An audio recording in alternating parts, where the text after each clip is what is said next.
बन जाए। सबको नीचे गिर गया। अब तो हो गया कुछ गहरा, तू खोद दे बेटे, कुछ गहरा हो गया, लगभग 1 फीट गहरा हो गया। अब सही है। तेरी ताई कहाँ है? अरे हर्षु को इधर लाओ भाई, हर्षु को इधर, हाँ आ जाओ। क्या लाओ?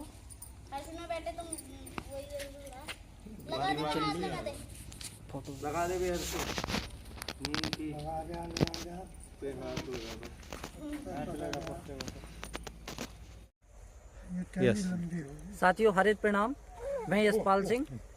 आज हमारे बेटे का जो है मुंडन संस्कार माँ गंगा जी के तट पे हरिद्वार में हुआ है और उसी के उपलक्ष्य में हमने प्रकृति सेवा समिति के तत्वाधान में 5 पौधों का रोपण किया है, जिसमें एक आड़ू का पौधा है, एक औषधि पौधा नीम का है और एक शमीका और 2 श्यामा तुलसी के पौधे हैं।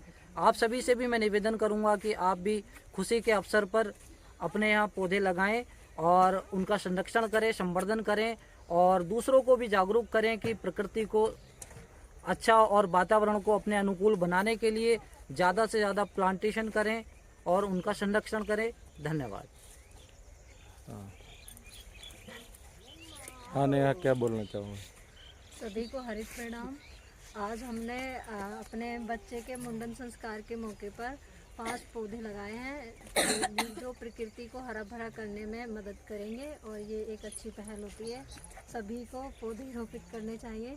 इससे प्रकृति के बीच रहने से सभी को हेल्थ संबंधित समस्याओं से छुटकारा मिलता है और सभी का जीवन खुशहाल रहता है, खुशियों से भरा रहता है। पौधों के बीच रहने से हमारे लिए हाँ, स्वास्थ्य के लिए और वैसे भी जीवन के लिए अच्छा होता है, इसलिए हमें पौधे लगाने चाहिए।